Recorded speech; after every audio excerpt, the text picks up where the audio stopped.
All right.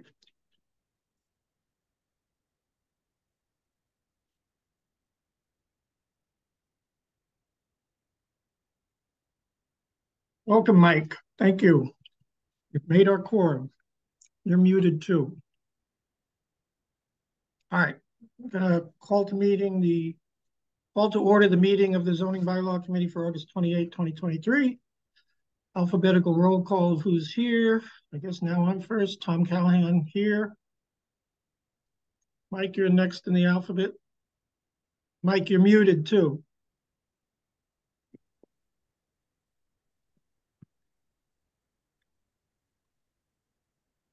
All right, we see him. Dave, go ahead. Dave Farag here. Cassie, you're muted too. Cassie Malatesta here. Thank you. I'm going to switch over on my home computer, so I'm going to come out and in again. Okay. That's cool. All right, and thank you to Montana tonight for covering for us. I'm sure this will entertain and enlighten you. And welcome to Judge Cutler. And also on the screen is the one and only Tanya Bodell, Chairman of the Alternative Energy Committee. To start some things, I hope everybody saw the memo I circulated, or maybe not everybody did, but because I only circulated it to board chairs, but we're being asked by the select board to get things circulated, and the advisory committee had asked that a couple of weeks ago and asked again. So the Article 4 draft that everybody finalized last meeting is out there. I know I found a tweak or two. We've had one board chair comment on it and express some critiques, to put it nicely. And then we set out a schedule. The select board has asked us to come forward to them on their meeting on the 5th. The planning board is meeting on the 6th. I think we're going to have open time on our agenda where we'll have a preliminary discussion, but the planning board's formal hearing will be the 27th of September. And then I said to the zoning board, the advisory committee, and to Tanya's committee, just let me know when you want to hear from us. Whenever it's convenient, just give me a heads up. And as long as it doesn't conflict with this committee, which usually meets Monday, and planning board, and we're going to have at least 3 meetings in September, so on Wednesdays. I also said in that memo that we had done placeholders for 4 articles: changes to Article 4, changes to Article 5, changes to Article 3, and implementing an impact fee bylaw. I said, and I'm going to suggest here, that we're going to take 2 of those off. Moving the meeting up by a month, town meeting has messed up our schedule, as we've discussed, and we're just not going to get those ready in time. So they'll just be added on to the spring. The spring will be a lot more substantive stuff, some new initiatives and other things, but we'll deal with it in the spring. So we're just going to go forward, if everybody agrees, with the changes to Article 4 and 5. So 4 has been distributed. As I said, I just found one little thing, just glancing at it, but so we can still edit up to the day we go to the printer for the warrant. And other boards will have their input. And Tanya, so I said to Steve earlier, and I'll say to you, look at it, because the AG does require us to put some provisions regarding solar power into our Article 4 use provisions, and so the judge has done that. The highlight of it, if I can highlight of it, is to make rooftop things actually stated as legal, which we don't in our current bylaw, and also to provide for the allowance of ground-mounted solar arrays. The only thing is, and Judge, I'm going to ask you just to deal with this first, is in seeing an email earlier tonight, I spoke to Steve Winter of the committee, and just was speaking to Tanya briefly. To the extent we're dealing with height of accessory structures, which would include ground-mounted solar, just let Tanya know what that's proposed to be, and you don't have to state. You don't have to state. I think that's one of the things that we have to discuss tonight when we go Yes. over Article 5. Yeah, right. And maybe we can just jump right into that. But that one, so Tanya doesn't have to be here all night with us. So tonight, for tonight, we're just going to go through the proposed changes to Article 5, hopefully with a finished product or near finished, so we can distribute again to all the boards ahead of time to let them read it and digest it before our upcoming meetings with all these different boards. So, And Tom, sorry, there's about 6 items that have not been finally decided in Article 4, and I rewrote them to what I think the committee was talking about last time, and I just want to verify with everyone that it now is okay, or whether you need another change. So okay. There's like 5 or 6 All highlighted. right. Well, again, in deference to Tanya, let's get her so that she doesn't have to sit here all night through the minutia. None of those have to deal with solar power, do they? No, other No. than on the table, because we had discussed. So, Tanya, just to bring you up to speed on this, we're a little concerned. The Attorney General has been very, very strict, and I think in some ways kind of overreaching her role in reviewing local bylaws, to the extent that they touch on solar energy. Because as you know, there's an certain exemption for solar energy, but it's not a complete exemption, and it's just got to be reasonable regulations. And one of the things that has come out in the last couple of years is case law that indicates you can't have an area that's too small for solar, so that you exclude it everywhere else in town. And the way we addressed that, number one, was to make sure we made it clear that small scale accessory solar energy facilities are allowed by right in connection with their uses. So that sort of says, it's not forbidden everywhere in town. It's allowed everywhere in town if it's accessory.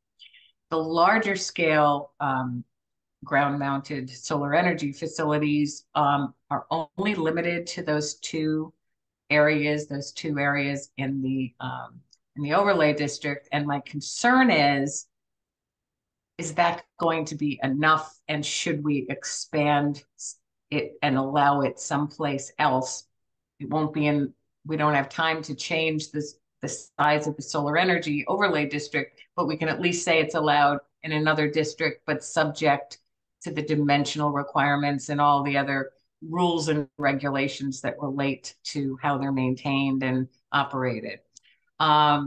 So that's how we've addressed it in Article 4 so far. We have not gotten to any kind of height limitations for those accessory structures, other than perhaps tonight we'll be talking about what that will be. And if you have any ideas, absolutely open to that. So, well, we'll get to that. I mean, I'm in favor of allowing ground mounted things everywhere. And I was pointing that to Steve, and I don't know if you're aware of it, Tanya, when I go back and forth to work every day on River Street in Norwell, there is one in somebody's yard. They have a double, triple size lot, so they have a huge yard, and they have a ground mounted array. And it's probably 10, 12 feet high. And that's kind of, I don't think, I said this to Steve a little while ago, that I don't think there'll be many places where that will actually happen in Cohasset in residential districts, but I don't think we should discount the opportunity for people to do it if they want to. As far as the height thing, if we can just jump quickly to it, if I understand correctly, Judge, in the residential districts, for example, the height limit for accessory structures, and we don't have this in our current bylaw. We don't have it. I put it down just for talking. Okay, all right. Well, I just my cursory glance at that, and in accessory structures, we're talking about mostly living structures, because we are going to allow the expansion of the opportunity to create accessory dwelling units. Ground-mounted solar would get caught into this, but I'll just throw it out there that I think 25 feet is too high, and I would put it at 20. If we want to make Judge, you're muted, Judge. I can hear you yelling. I can see you yelling at me, but I can't hear it. So, I didn't do that again. I don't know what happened. so I mean, I just, and just quickly on the phone with Steve, he's mentioned that he wasn't envisioning anything quite that high for a ground mounted array. So maybe we make a distinction between an accessory structure that is a garage or a living quarters. A building of some And kind. for ground mounted solar, again, the thing that's in Norwell in somebody's yard is an ideal example of it. And I wouldn't want it to be much more larger scale. It's certainly longer than it is high. And again, I'm guessing as I drive by it every day, it's probably 10 feet, possibly 12. It's certainly not more than that. I wouldn't mind doing something like that for the ground mounted arrays. Maybe the commercial ones have to be a little bigger than the residential ones, and we can make those distinctions. But I'll just say as an opening salvo on that for Article 5, and we can come back to it. I just think 25 feet across the board is probably a little on the high side. All right. So, Tanya, I don't know if you have any input or thoughts on that. Again, we need to make some decisions tonight, but Sure, I'll just jump in. So I think when Steve said he wasn't aware of anything bigger than that, he was not thinking of ground mount as including carports or that would be patio covers, right? So I don't know if that's excluded from the definition, but most certainly I have seen residential homes that do create carports that have the solar on top, not as necessarily on top of the roof, but as the carport. And there have been images I've seen. I haven't seen one in person, so I don't know if this is just sort of vaporware, where the solar panels themselves serve as like a patio cover. I think anything that's on the roof of an accessory structure, we would consider rooftop. Yeah. And what's the current thing? I think Steve mentioned to me we allow 5 feet over the roof. Well, I think the point is if it's a carport, is that ground mount or is that different? No, that's ground mounted in the way we're thinking of it is what's up at the landfill and what's on Norwell on River Street. It is just nothing more than a solar panel structure. Right. If it's on a garage, on a carport, on a patio roof, I would consider that roof mounted. Sorry, so when I say carport, I'm talking about the example of the solar panels that are at the MBTA stations, for example, that are not on a rooftop. They're actually the structure themselves are ground mounted solar panels. Well, then I would consider that part of the structure that's subject to whatever the structural height limit is for that, whether it's the primary structure or the accessory structure, it's going to have a height limit. So I would think of that I think that's dealt with easily that way. Well, I didn't focus on whether there was a height limit in the overlay district. Does anybody know how tall the array is at the dump? I think they're like 6 feet. 6 feet, that's it? Yeah, I don't think they're that high. And maybe we say for a ground mounted array, wherever it's located, 10. Oh, 15, let's see, it's the maximum height from grade to the top of the ground mounted solar installation shall not exceed 15 feet for each individual solar panel. All right, I can live with that. And that's in the overlay district for large scale ground mounted. Yeah, so I think if you said 10 feet for a small individual or 12 feet for a small individual one, it probably would be sufficient, but I don't. Yeah, all right. I don't know the science. So we're saying 15 feet in a commercial area or in the overlay district, which is in commercial areas, or 12 feet in a residential district. Right, and I just want to make sure we don't preclude the opportunity to have these carport structures used for a bus depot. No, we're not. On a town parking lot or at the school. Well, if it's accessory to the use, so it's to serve the use that's on that lot, it's allowed. There's no distinction. It could be rooftop if the accessory structure is allowed, or the main structure, it's sitting on a main structure. There's no question. It's only that they can't do a ground mounted large scale facility that's just sort of a commercial use that's not accessory to any other use. That can only go in the overlay district, or right now we have it in one other, I think the TOD district, right?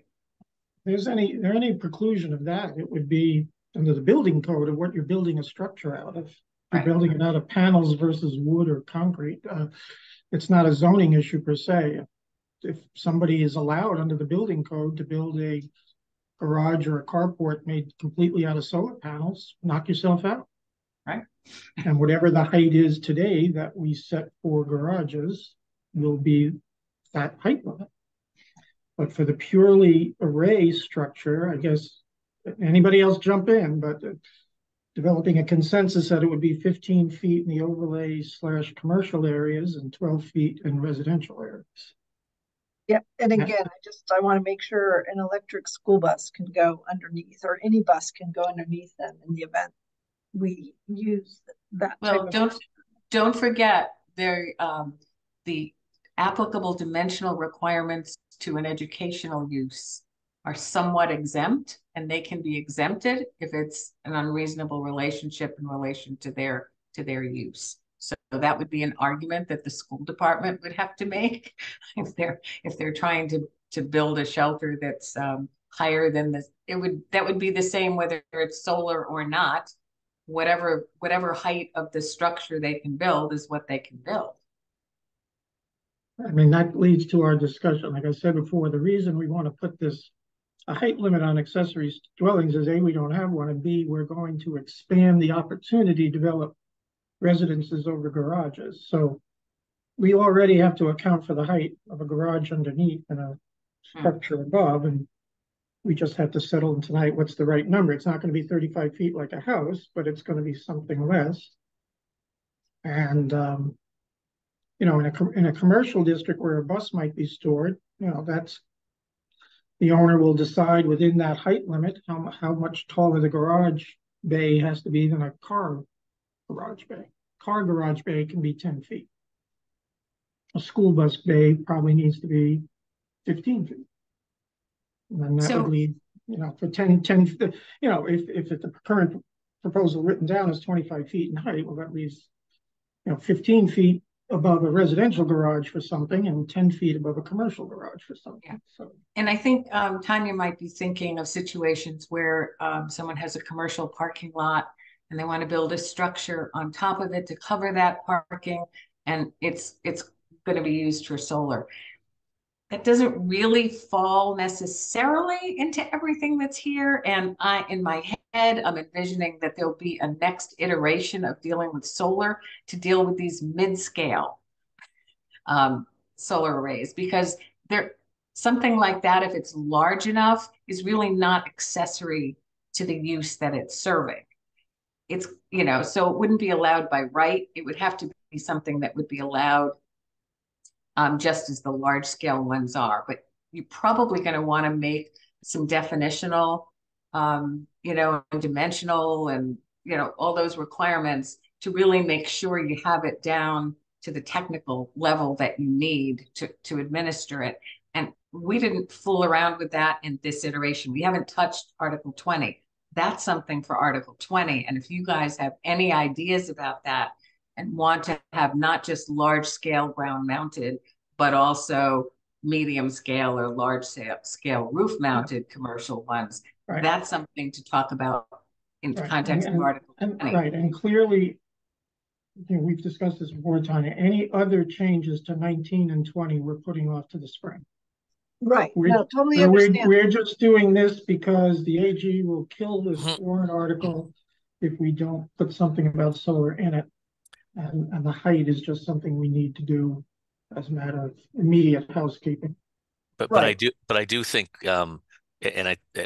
thank you for Tanya for being here, because those are two things that we weren't talking about, was carports and the other kind of solar. I think that's really important, because that's what we're going to see as time goes on. And I think when we get to Article 20, but it's basically getting what the industry standards are, for sizes of things, and then those can be encapsulated definitionally into what the the bylaw is now, but in the future as well, because it's just we don't have square one in the bylaw right now regarding the solar and how it has to go. So I think we were thinking large scale and small scale, but you brought up exactly as the judge said, the medium intermediate stuff, which is what communities are seeing pop up now and then, especially in commercial parking lots, especially those where it makes sense to use them and it's financially viable. Yeah. Mhm. Yeah, and we have received bids for the Stop and Shop parking lot, 1.75 megawatts. And if you compare that to the 450 kW, that's more than 3 times as big as our landfill. So this concept of big, medium, small, I don't think is necessarily the right set of buckets. It's Well, just, I think it would be helpful if your committee could, as David said, give us some parameters of what you think these should be and what the limits are.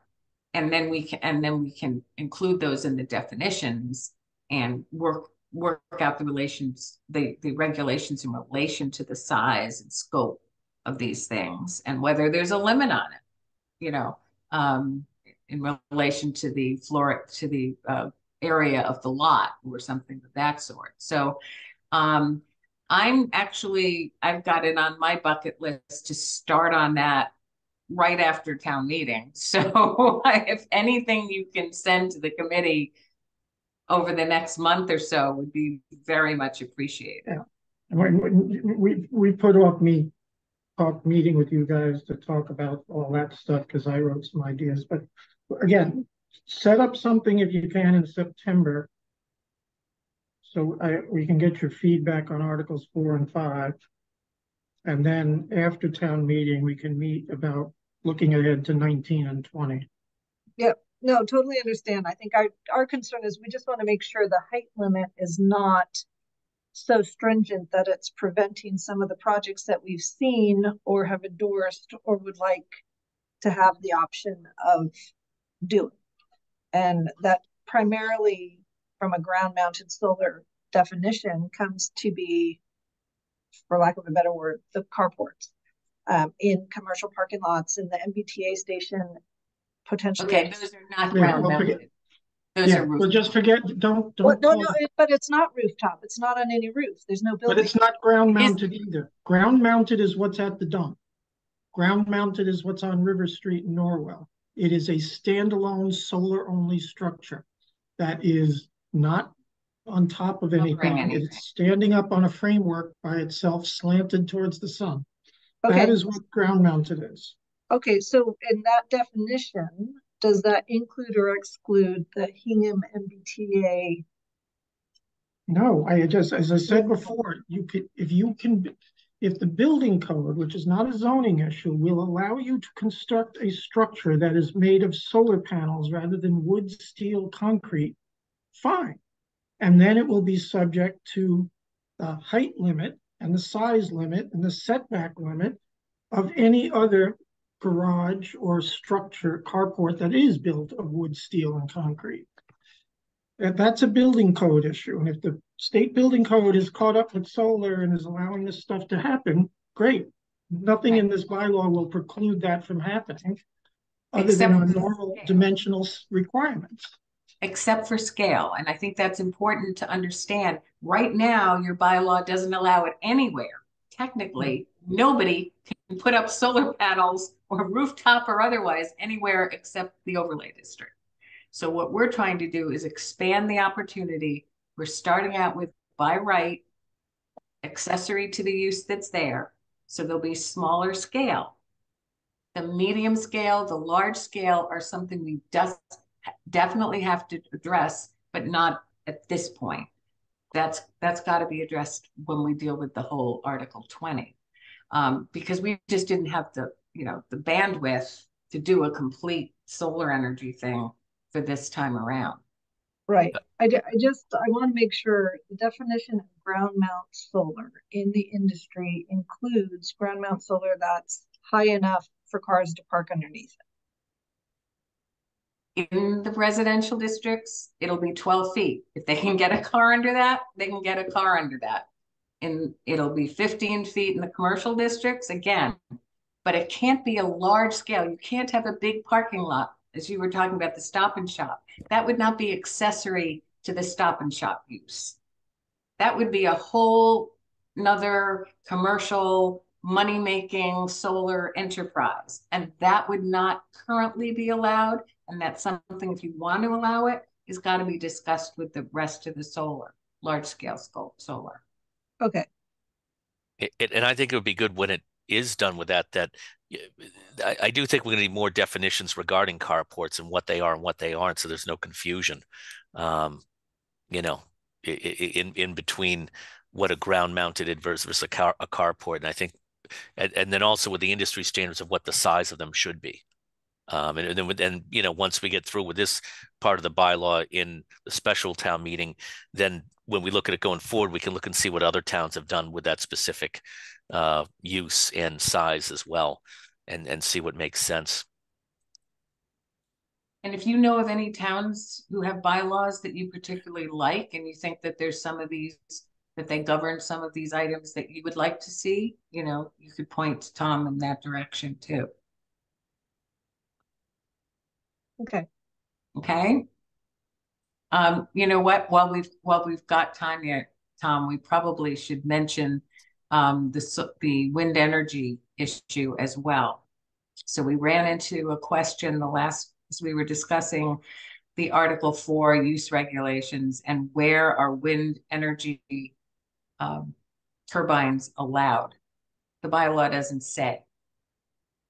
The wind energy bylaw, Article 19, does not say where they're allowed. It just says they're allowed by special permit.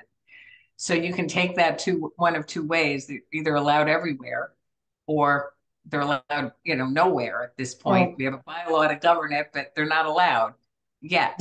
One of the Article 19 only regulates large turbines. Right. But we don't say where.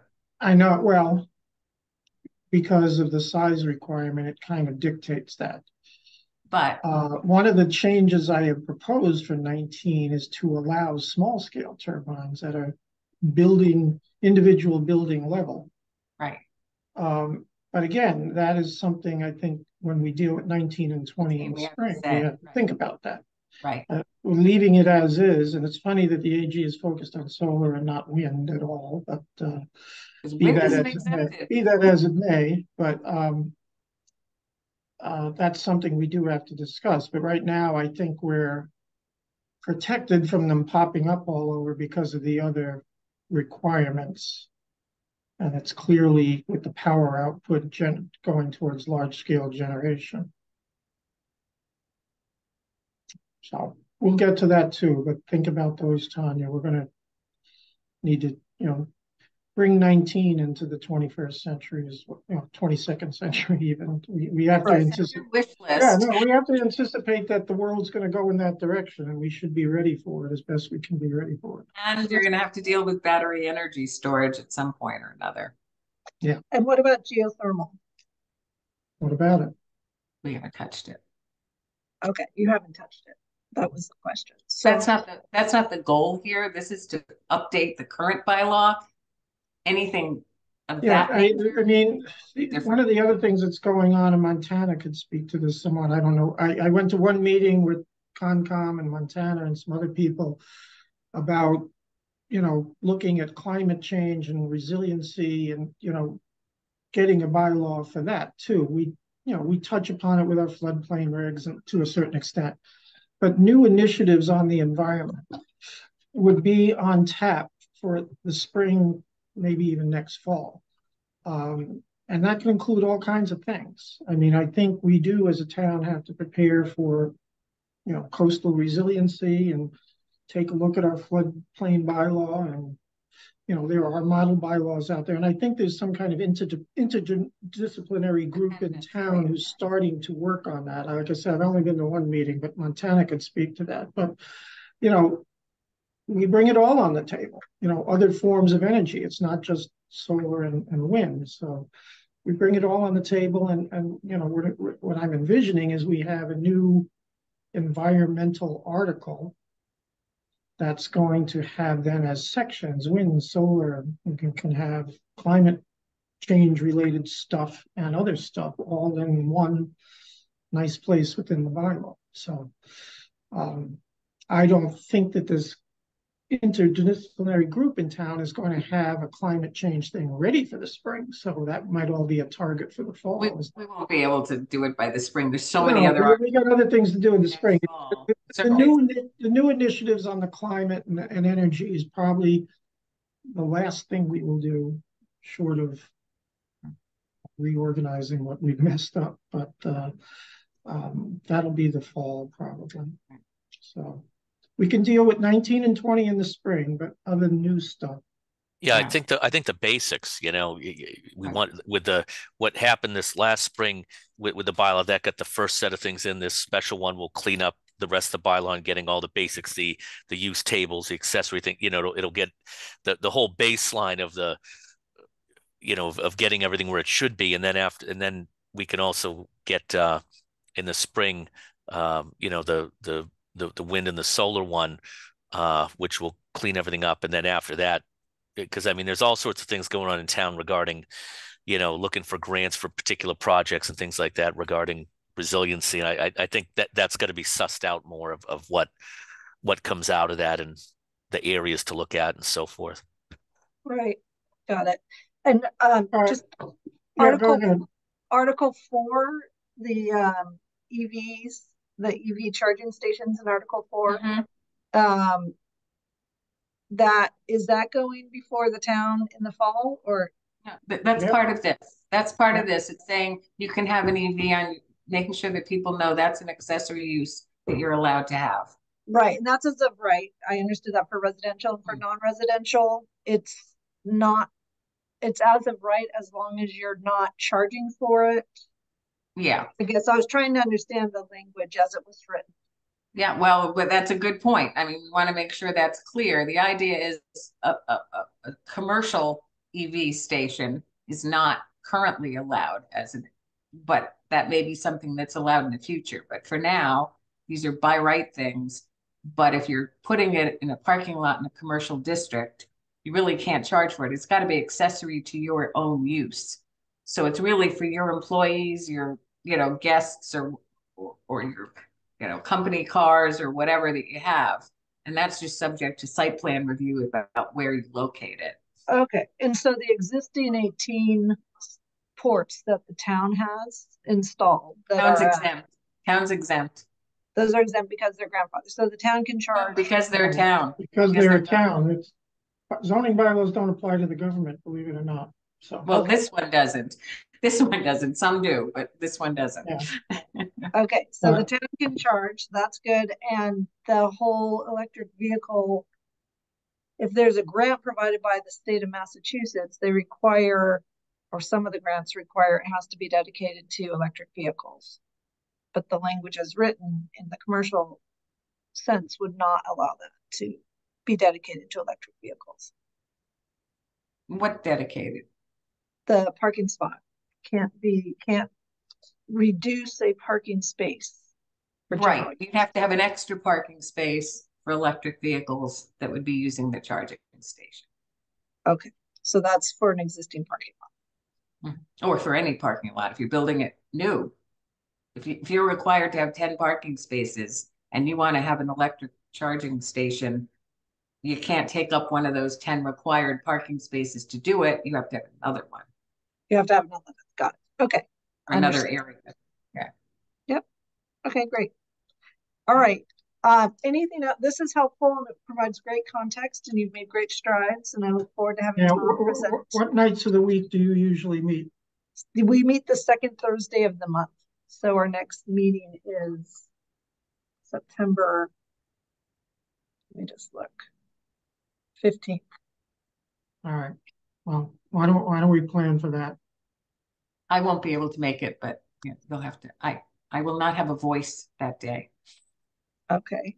All right. That's not a bad thing. I have some throat surgery on Tuesday. No. Okay. September 15th. All right. All right, very good. Okay. All right, thank you, Tanya. All right, thank you. All right. Thank you. All right, Bye. so, Judge, your pleasure. Do you want to go over your quick Article 4 things, or do you want to I'm just jump hoping in? we could go over the Article 4 things really quickly. All right. So as I say, I think they Yeah, were and by the way, on those electric charging stations, since I wasn't at the last meeting, I wasn't sure, but when Jack sent an email and said he couldn't be here, he said he checked with the fire chief, and whatever you wrote about charging stations was okay with the fire chief. yeah, we were For what concerned that's that worth. violate anything. We didn't want that to Yeah, happen. so for what it's worth, that's all set. Okay. All right. So the first comment on the Article 4 use regulations is actually on page 8.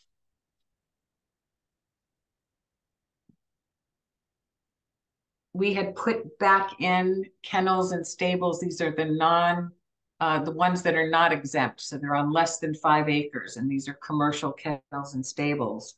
And you allow them currently, but they have to be kept within enclosed buildings set back at least 200 feet from any property line. And as we discussed it, that seemed very impractical for horses to be kept in a building all the time. They've got to have some kind of paddock or fenced area to be in. And really similarly with dogs, perhaps. And so the question was, do we want them kept just as it is now, kept within buildings set back at least 200 feet from the property line, or within buildings or fenced enclosures set back at least 200 feet from any property line? Now, I think this is a special permit use.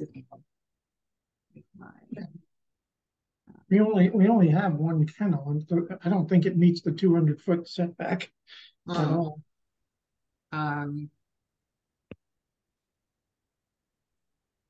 Do we have any They stables? only allowed in the TB and LI districts. They're not allowed anywhere else.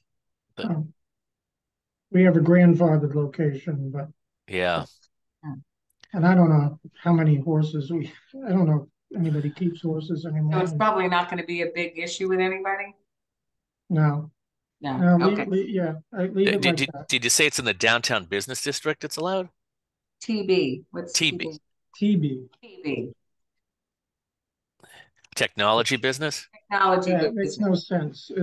Yeah. Yeah, Alas, we shall await my changes to Article 3, which are now coming in the spring, and we will take care of that TB district. Yeah, okay. that I mean, as is, if that's Absolutely. the only two, because unless someone's going to start breeding Kentucky Derby horses up there in the TB, Well, if they are, they're going to have more than 5 acres and they'll be exempt from go anywhere. That's right. Yeah, yeah. Yeah. I mean, there's nothing that's going to make financial sense to go there for. Yeah. So the only other area that's big enough is maybe the light industrial. But that's next to the harbor. That's Yeah. and that's a marina, so that's not going to be. Well, do you want to take those out entirely? That would be eliminating a use that is currently allowed. We should. Like I said, we only have one kennel, and it's in a grandfathered area. Yeah. So, it's not going anywhere, but no, leave it in. Leave it in. And do you want to have the enclosed buildings or fences? Yeah, I would do that. Yeah. Okay. All right. So we'll leave that. All right. So now the I mean, other one. I don't want to discourage a business use on 3A because we're in a beggars can't be choosers position with 3A as far as I'm concerned. So anybody who wants to open up a kennel from 3A, not to fence out. So open air sales or storage, we had quite a discussion on that, about that 3 times in a row. And I know Clark really wanted to include retail sales, but honestly, this is an open air sales or storage facility. It's commercial, it's lumber yard, it's fuel storage plant. It's really not intended as like you don't want an outdoor flea market there. So it's not outdoor, just all outdoor retail sales. So Yeah, that was my concern. I think unfortunately I opened up the Pandora's box on this one because I brought up if a wholesaler sells you know, to someone off the street versus the wholesaler. And then after that, we went back and forth, and we've twisted and turned on it. So, I mean, at this point, I could go either way. It doesn't bother me. It's just that you want it, you just want it covered. You just don't want someone to, you know, cloak themselves by saying, oh, it's not wholesale, it's retail, you know, things like that. Well, we have one garden store down my end of town on 3A that has all kinds of open air stuff. Their plants and Right. stuff are But all that's a outside. garden center, and we treat that separately from this. And I, you know, wouldn't want them to think that they were trying to put them out of business. Right. Well, they're allowed as garden centers. That's a separate Yeah. Oh, okay. Okay. area use. Good. Yeah. All right. Yeah. Commercial greenhouses and garden centers are separate. This is more fuel storage plant, a contractor's yard where there's Yeah. like lots of stuff, bricks and, you know, that kind of thing. Yeah, there's examples in the bylaw here. So it's Well, we also have one. We have Frank Williams' business. Mm-hmm. Yep. It is masonry materials, you know, and it's open. And it's retail. Yeah. Oh, it's retail. Well, he's retail to I mean, tradespeople. he sells it to the trade, which is really wholesale. No, but I could go up there and have gone up there with a garbage can and fill it half full with pebbles if I want. He Yeah. does sell to the public, but Well, how do you I want mean, to treat again, it's one business, but it's there. He'd be grandfathered. Right. Okay, I but mean, if the primary, remember, we're talking about the primary use. Is it wholesale or is it retail? Because if he has some retail customers come in on occasion, I could see that as being kind of an accessory to the wholesale. You know, it's usually not open to the public, but you know, a couple of people come in and you know, they want to buy a few pavers for their patio or something, and he says, okay. That's a little different than being a Home Depot outside. Yeah. You know, so I mean, I'll do it either way you want, but I just wanted to check on I that. wasn't here for your vigorous, you know, your discussion, so I'll leave it to everybody else to come to a consensus on this. Clark's not here to defend his position. But, Yeah. He wants Yeah. the retail too. Yeah. Yeah. So do you want me to leave it in and then see what happens at the planning board meeting? I'm just concerned that if we say wholesale or retail, you're opening up Pandora's box for the kind of outdoor sales activities that could go on there. Yeah. Including these, you know, open air flea markets that go on forever and are full of junk, really. Yeah. Yeah. Yeah. We'll have businesses start out by Take it out, and then Yeah. Clark can argue. Clark can Yeah. argue his position again at the planning board. well, I mean, think of our what do you call it, the recycling center. If someone cleans out that place and then starts selling it on the, you know, down the street there. Okay, the next one we had was all the way over on page 12. Well, let me tell you what I caught on page 11. Oh, okay. Multifamily dwellings. If I read this correctly, it says both the zoning board and the planning board would have special permit authority in the village business district. It Oh, I just didn't mean to do that. It should be. yeah, the zoning board would have DB and HB, and the DB planning and board HB. VB. Yes, Yeah, thank you. I don't, you know, people shouldn't shop between boards. Right. No, I'm sorry. That was my mistake in typing. Okay. Okay. All right. So So if we page go 12. 12, we're on, this is the accessory dwelling unit section. And we had talked about allowing structural changes or additions to accommodate the ADU, but that they had to conform to the applicable dimensional requirements. So if you put on an addition, it has to meet the side yard setback and the height and ground coverage and all of that. It's all subject to that. Yeah. Is that what you want? Well, so I don't know who we distributed to, maybe just to me. Woody has already chimed in on this. We have everything in here except. I know, but And the idea that, the impediment is everybody said that you couldn't change the exterior. And I was at the meeting a couple of meetings ago when we said that would be allowed. Perhaps it just needs to be clearer that changing the exterior includes a possible addition. Maybe the word addition needs to be snuck in there somewhere. It's in there. It's in there. That's what the last sentence says. I thought so too, and I don't know, I don't know what he's going to say about it, but Mike, that's up to you. Extract it from him. That's why you're here, Mike. By the way, I have to admit I'm a little taken aback by his comments, but we'll deal with it. Because I know you were brought into this. He maybe he just read it wrong. Well, that could be, but he's also stating he's going to get up at town meeting and oppose this, and I'm like, okay. And I know you got brought into this committee late in the process to, keep the ZBA informed, but that's what mine and Clark's role is with the planning board. That's what your role is part of with the zoning board. But we'll deal with that. But I think it covered. I thought we were fairly clear there. I thought we did what we are getting rid of that restriction. Right. And obviously, if we're also allowing it in an accessory structure, we're making a huge change over what we have today. The only thing that we did not do in this that he wanted was to have them by right.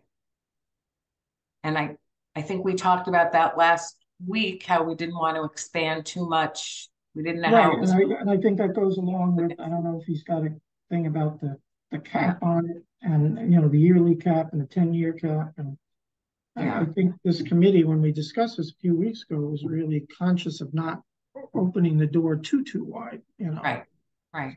And we can see how that goes. And if again we come back a year or 2, 3 from now, and people are still not taking advantage of the bylaw, then we can think about some further changes. But I think if we go too far, then we'll get everybody jumping up and down. Oh my God, there's apartments all over my neighborhood now.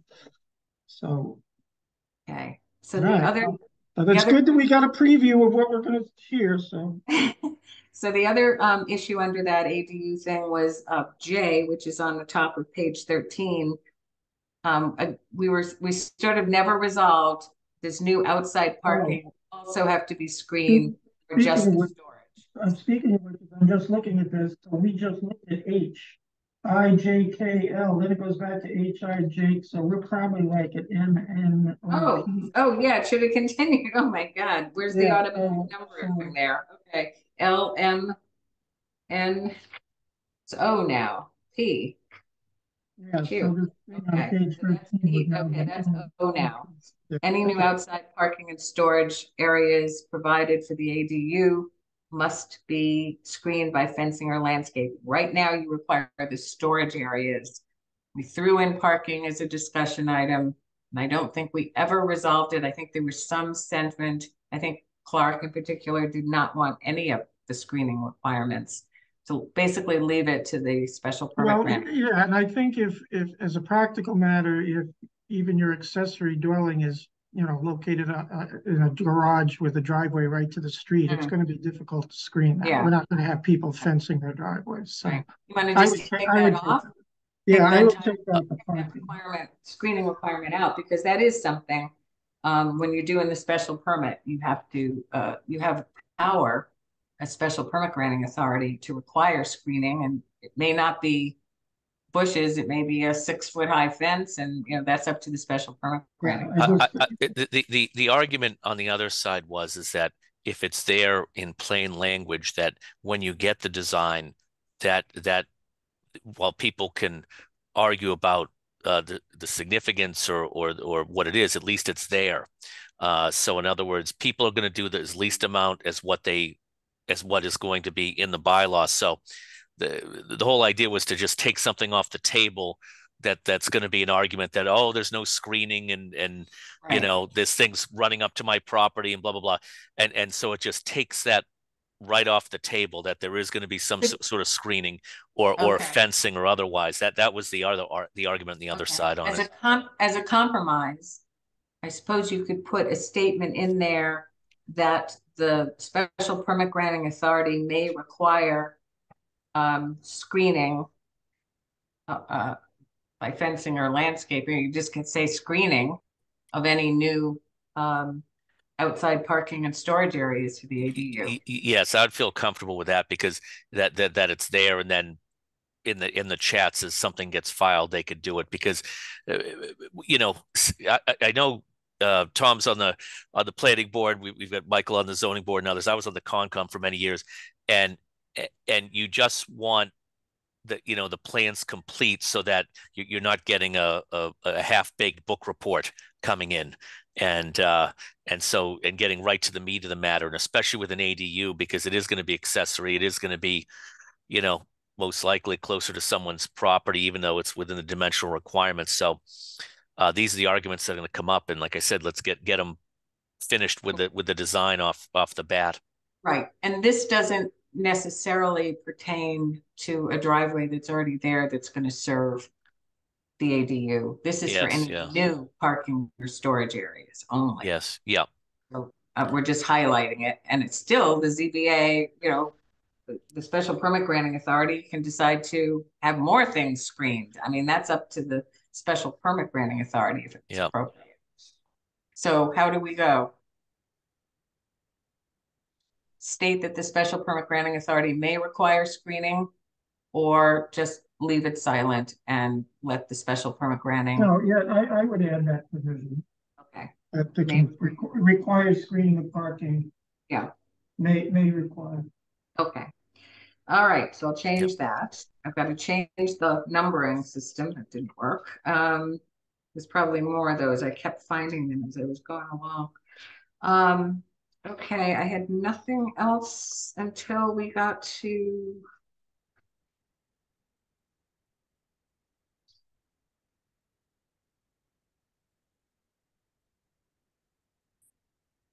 E.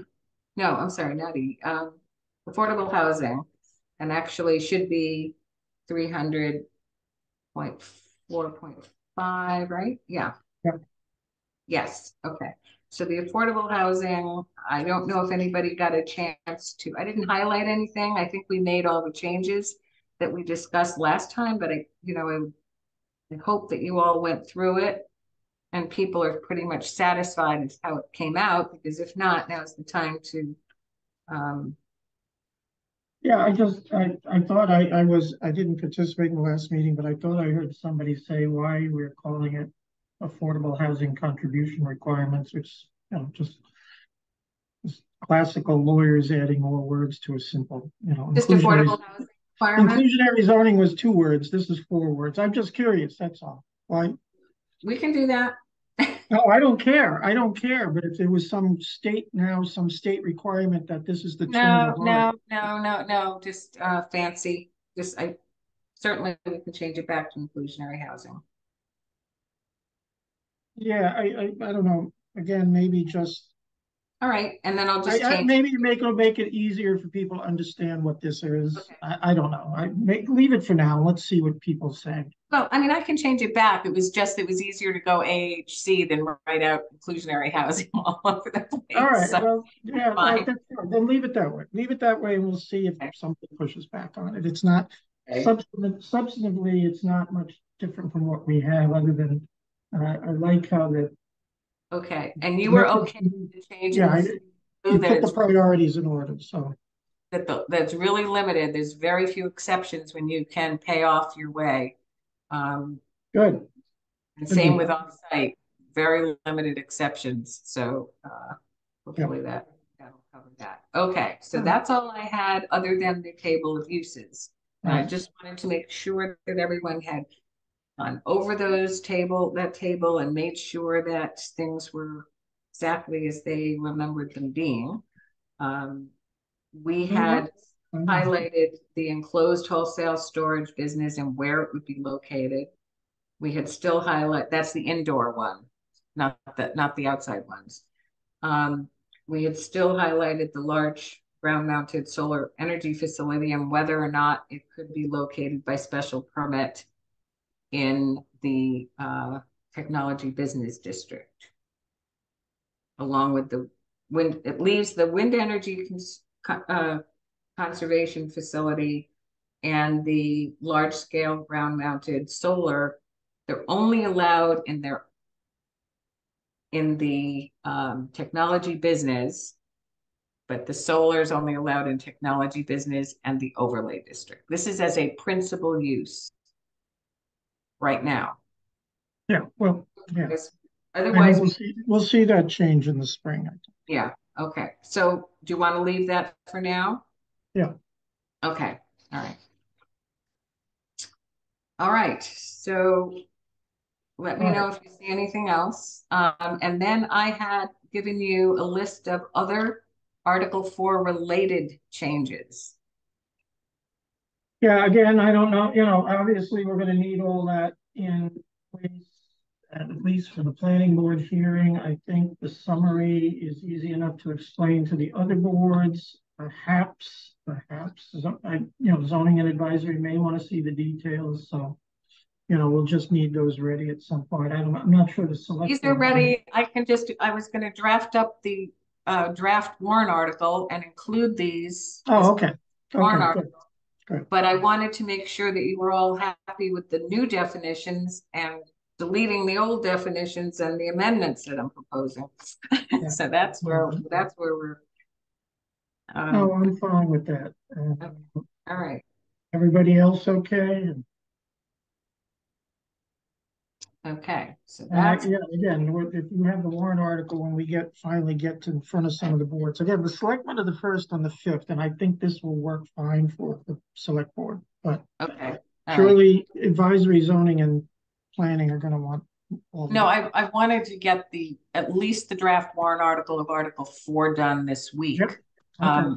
And then hopefully I may be able to get 5 done before the 10th. We'll see. I just wanted to say with this is that I didn't see the comments from one of the zoning board members, but the whole intention of cleaning up these articles is to be accommodative to the zoning board, because they're the ones who are going to have to enforce it. we get to clean it up, but they're the ones who get stuck with it. So I mean, we certainly want to take those comments, but they also have to be balanced against what the enforceability of it is, and that it's going to be much more cohesive than what it was before. I mean, the zoning bylaw before had so many holes in it that it was contradictory in some sections, whatever. So so hopefully we can iron out any bumps there are in the road, and they can take a look at it and let us know, if there's anything that needs to be changed. But the whole idea of the process is to be accommodative, so because they're the ones who are going to get stuck with it at the end of the day, and we're going to be there in three and 4 hour meetings listening to all the. Yeah, I think there's a resistance to change involved in all of this, and I'm sure I'm going to hear it on the planning board too. But we'll get through all that. Yep. We got through it last spring. So. Okay.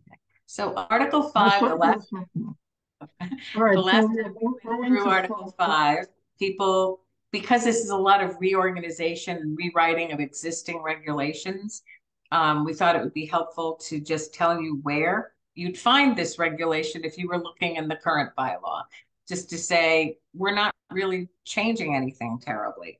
And so I've highlighted areas that we have possibly tweaked, but for the most part, these are sort of written in, I hope, a little more understandable English, tried to make the sentences less confusing. In my memo to the board chairs the other day, I said, I don't want any picking of nits.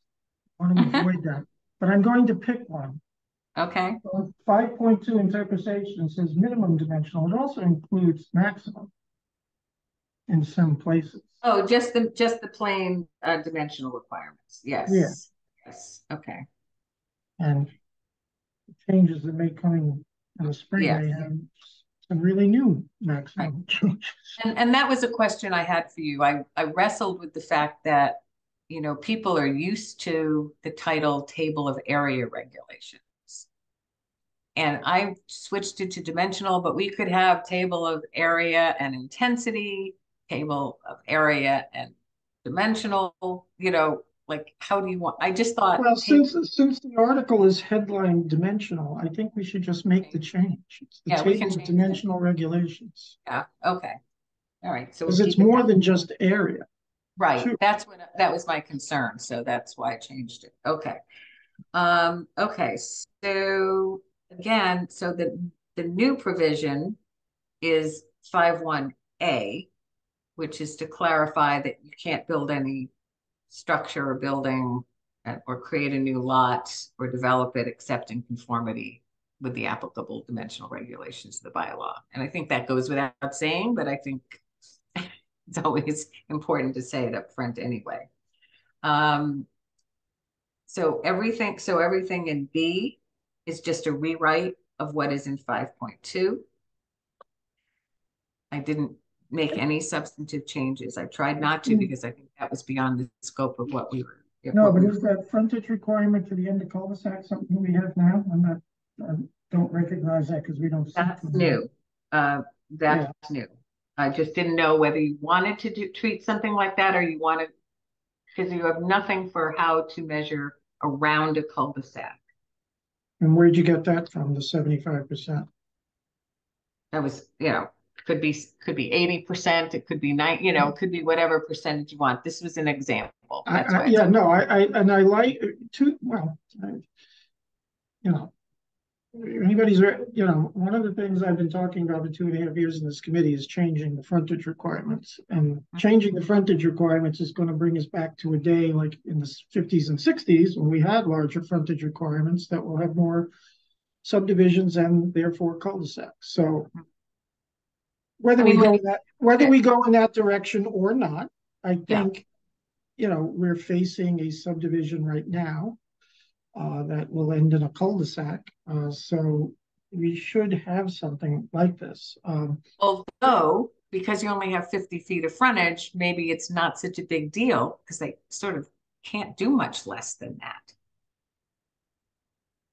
Yeah. So it's a pretty small, frontage requirement. I think if you were to expand frontage requirements to 100 feet. Yeah. So I might, More so sense. I don't think 75% may be too generous. Yeah. And you don't want them to go below 50. You don't want them below 50, do you? No. No. All right. So let's take this out. I hadn't thought about that. That's impractical. Save that provision though, because if we do go in a different direction on frontage, that'll be handy to have. Okay. So my concern with lot area was, what did let's see. Oh, the calculation of minimum lot area may not include any portion of the lot within the limits of a street. I put that in there. Or any portion of the lot below mean water, which is already there. So you don't want someone saying, well, I'm on a private way and I own to the center line of the street, and I'm going to include that as part of my lot area. I agree. So does that work? We have a lot of that, so yes, I would agree. Okay. All right. Now, David, I can't recall the wetlands bylaw or the wetlands regs. I don't think, but do we anywhere exclude wetlands from the calculation of lot area? I know the towns that do it, but we don't do that. No, not that I can think of. Well, there's something to throw out there. But you have a lot of regulations where well, first of all, you don't count it. You don't. Right now, you said no portion of the lot below mean high water. But then you have other regulations which say you can't count all of the area within wetlands as part of. I think that relates to the gross floor area when you're calculating. Yeah. But not the lot size. Well, it reduces the lot size that you make the ratio, the bottom half of the ratio. Yeah. And that will be handy in the future as well. So to keep that, but again, some towns have just absolutely exclude all regulated wetlands from the calculation of minimum lot area. And you may want to do that at some point. You may want to do that at some point. But I mean, I think if you're trying to get it straight through, not create waves at this point, but give them what they have. Yeah.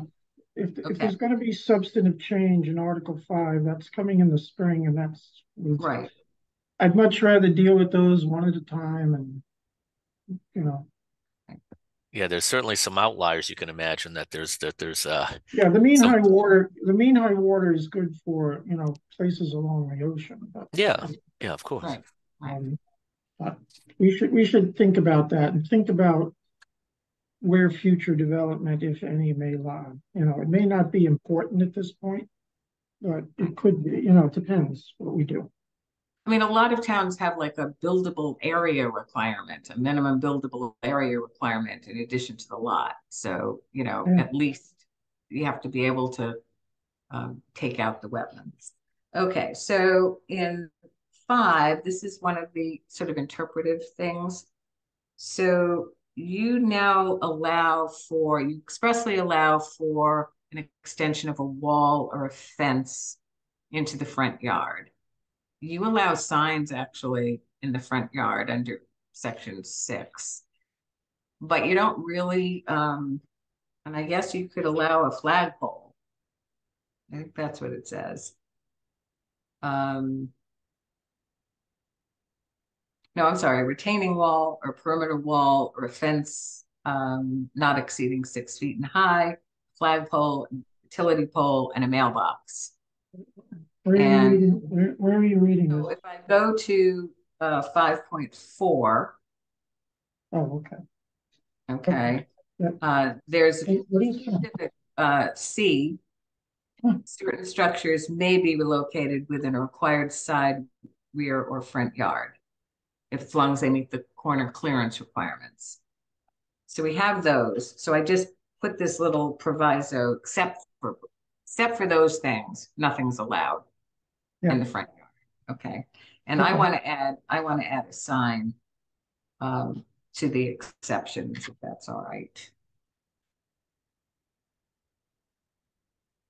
A sign as allowed under Article 6. When we refer to the definitions we Right. have, that's the definitions. So, okay.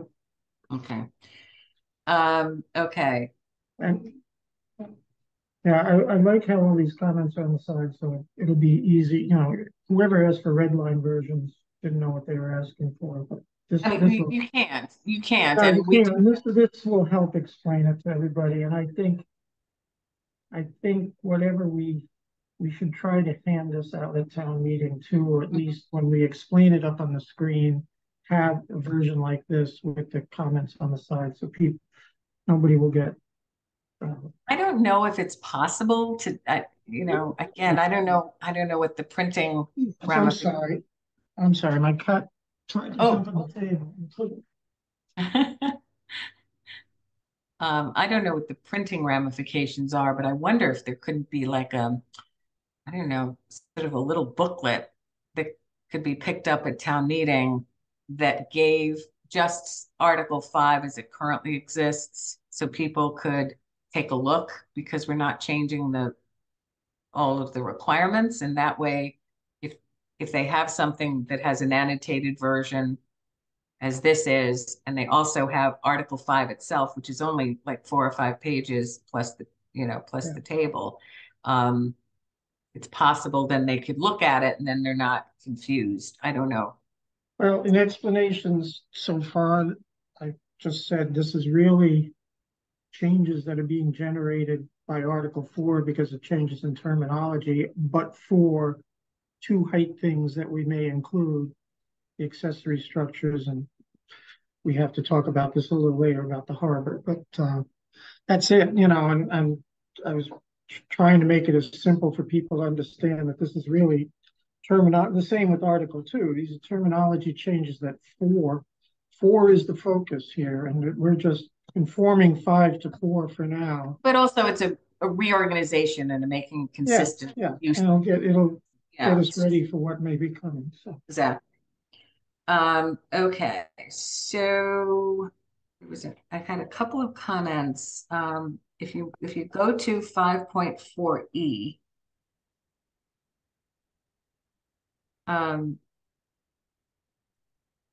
this was divided into 2 different sections. So just just want to let you know, E and F were two different, I just made into two different provisions, but they're existing requirements.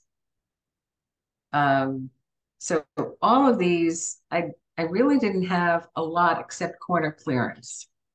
So if you look at corner clearance, well, actually two, 5.4A, maximum floor area per story, and we talked about this last time. This is in the bylaw.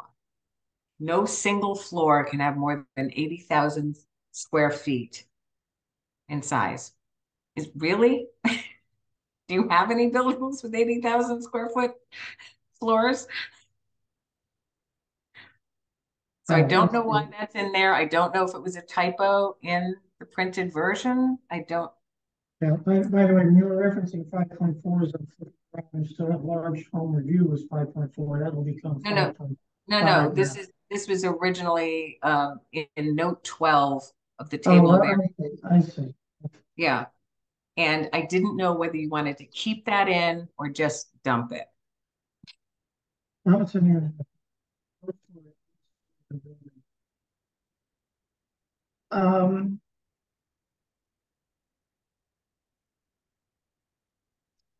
Leave it for now.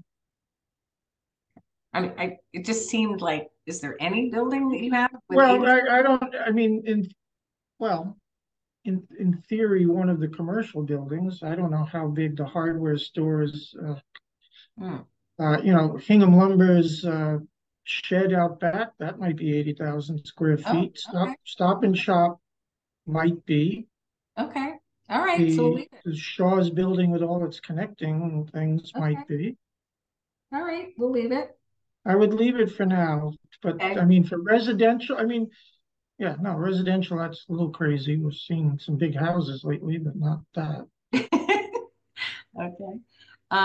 Okay, the next one was corner clearance, and we had talked about that last time, and I kind of tried to rewrite what your requirement is. So a fence, hedge, wall, or other enclosing structure may be located on a corner lot, provided it is no higher than 3 feet above, it should be in the front yard, provided is no higher than 3 feet above the grade of the center line of the abutting streets at any point within the clear vision area formed by the intersection of two street lines. And this was the part I really changed, and a straight line running between said street lines and the front and side lot lines at points 25 feet from the intersection of the two street lines. It was a really complicated description, but it's essentially the hypotenuse of a triangle that's got two 25-foot legs that are formed by the streets, and the line connecting those two, that forms the vision clear area, so that you can't intrude on that. So I hope somebody can draw a diagram or something that we can provide for town meeting, but it's pretty much what is now, but I hope I cleared it up, but if I didn't, I want to hear from you. Okay, nothing else was really new on that page. If we go to page 4, and these are all just yeah, again, do you see what I'm saying about the way you have at the top of that previous page, 5.4 supplemental regulations. Yeah. Okay, so now large home review will become 5.5, not 5.4. Yes, correct. Okay. Yes, that's organizational nitpicking. Right. No, I have that note. I actually saw that before the meeting. All right. You under 5.4, the legal service driveway will have a minimum width of 12 feet.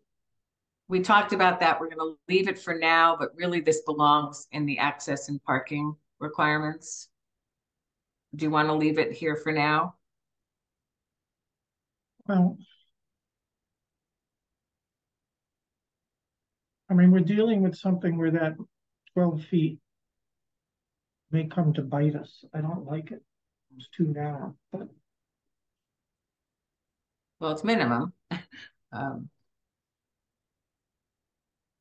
Yeah, all right. And I was just gonna reverse it just so it's, we eliminate the shall and just say the minimum width of a legal service driveway is 12 feet. All right, large house review, and Yeah. I rewrote some of it.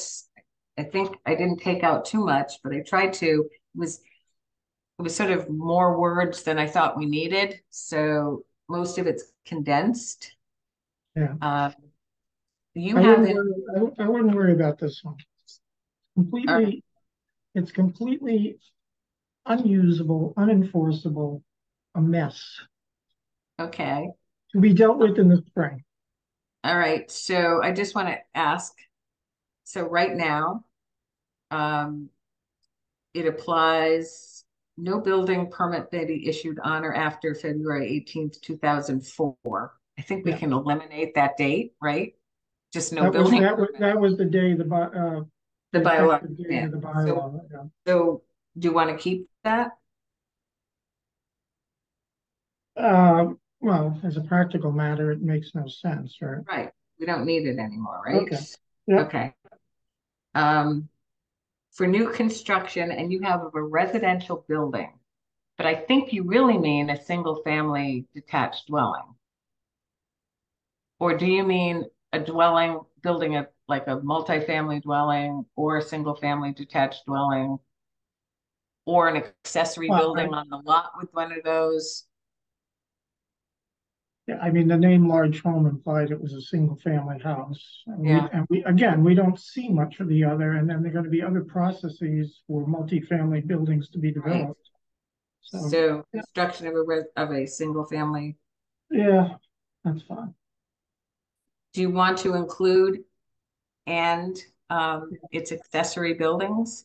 Do you want to include or its accessory Well, to buildings? the extent we're now going to expand the residential use of accessory buildings, I think so. I don't know what everybody else thinks about that, but I would. Okay.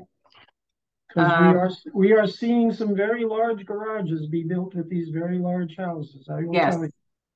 And you will see, I put in here kind of a limit when we're talking about the size of you'll see that next time, but I'm rewriting residential gross floor area and gross floor area and net floor area. They were all confusing and overlapped. And so I tried to make them all consistent, but slightly different. And one of the things that they talk about is excluding from the definition of net floor area, for example, or gross floor area, residential gross floor area, areas for parking of motor vehicles. And I put it to meet the requirements of the bylaw. I said to meet the minimum requirements, parking requirements of the bylaw, just so you can't have someone who has an 8-car garage or 12-car garage and say, oh yeah, well, I'm meeting the bylaw requirements. This is my parking spot. It's like to meet the minimum. So anything larger than that doesn't. Okay. No, and that's, again, seeing a project with six parking spaces, 6 garage spaces. Right. Yeah. Crazy.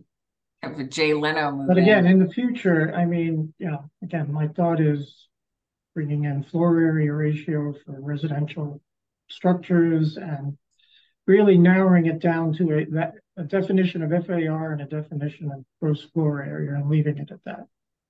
I mean, that's for the future. The future will be simpler. I would like to propose it'll be simpler, but here we're not doing the radical change now to what we're, this is just housekeeping. So let's do the housekeeping. So you want to keep the large house review section? I would kill it in a heartbeat, but now's not the time for that. Okay. All right. I have a proposal for changing that, but it's a significant proposal. It's refreshing it, isn't it? You're not killing it. You're No, but I will tell you, as I was one of the, out of the old master plan, the planning board at the time never adopted. We had a citizens group. We were 5 of us. We called ourselves the Gang of 5, and we promoted some of the changes from that master plan. And one of them was large home review. And it started over in Norwell because there were so many little ranches over in Norwell that were being torn down to build these huge houses that were wider than they were deep, just for street frontage appearance. And originally, we wanted to write it as a special permit process rather than what it is, which is essentially a residential site plan review. And for various reasons, we didn't do it, couldn't do it. And it is what it is. And then I remember it was said to the planning board, you have to have some regulations to guide you through this. So what's the discussion going to be about? And the application and the criteria, the review stuff that's in here, that didn't get in the bylaw until 2018. After we had another citizens group that I was part of in 2017 tried to change this and give it some teeth, and it still doesn't have the teeth it needs to have. And I'm personally now convinced, as one of its original advocates, that it's got to go and be completely reformed. Right. Yeah. If we are going to regulate large houses in this town, and that's a policy question that's got to go to the citizenry. One of the important things was, at the time, around that time of 2004, is we didn't have some other things on the books as well. The stormwater bylaw came in after that. Yeah. So what was happening is people were waking up in the morning at 7:30, and there's jackhammers going on in the property next to them, and they go, "What is going on here?" And they're either, like Tom said, they're either knocking down a ranch and rebuilding this giant house with all the fill in the world coming up. So it's now 20 feet higher than what the house is to the neighbor, with runoff going into their yard. And they would say there was no public notice of anything. And so because everything was as of right, they would just go down, get a building permit, let the time period run for appeals. Thank you very much. And you had no notice, no nothing. And your fillings were coming out of your teeth with all the work that was going on next to you. So the large home review provided a pause to, number one, make sure it's conforming to zoning. And then later on, they had the stormwater bylaw, which if you're redoing, so much square footage. So it's sort of a belt and suspenders that happened after that. But before that, there was nothing. And that's the animus between of how it came to be. Back in 04, 05, in that period, we also proposed the first version of the land alteration bylaw, chucking the old earth removal bylaw. And that didn't get passed until the citizens group got it through in 2017. But yes, when being convinced or told that it wasn't going to make it to the warrant back in the mid-2000s, large home review was kind of the trade for that, but it was a watered down version. But you can imagine the way the market was going at that time, pre-2008, is, people could get a loan for anything, and they could, so the money was flying around to build everything everywhere. And so this was the reflex to it. Yeah. My proposal will amaze and entertain, I can assure you. So one of the ways I rewrote this, and I need to flag this for you. Right now, you say that the maximum gross floor area ratio of a residential building is, what is it, 6,000 square feet, or 10% of it, or 3,500? 3,500 or 10% up to 6. Right. So you say that is the maximum gross floor area of a dwelling.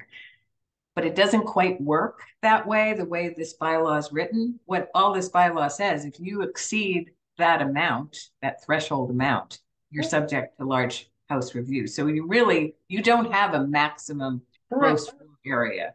And we permitted a house a couple of months ago, that was 10,000 square feet. We have a proposal in front of us for one that's was originally proposed at 9,000. Now it's 7,700. Right. But they're going through the process, but. But I mean, they have to go through the process if they're over a certain amount, but you don't have. But we're not stopping it. You don't have a maximum for any other. You know what I mean? So I just took out the term, the maximum gross floor area for a residential building. Is that's one of its failings? It doesn't have a maximum house size, and exactly. Certain people say we shouldn't do that, and other people in town. Again, this is one of these issues that when you gauge people who show up at planning board meetings, it's kind of a 50-50 issue, and it's hard to know where the consensus of the town is. But there's some people who are appalled by the sizes of houses, especially if they're next door to them, and visible. There's others that don't, well, it's my God-given right to build as big as I want, So, again, we'll test that. We'll discuss that. Okay.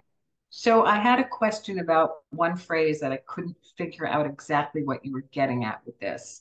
Well, so it says the RGFA threshold does not diminish or nullify the applicability of any of the other regulations in Article 5 that may or may not have an impact upon the calculation where the change size did not exceed 10%.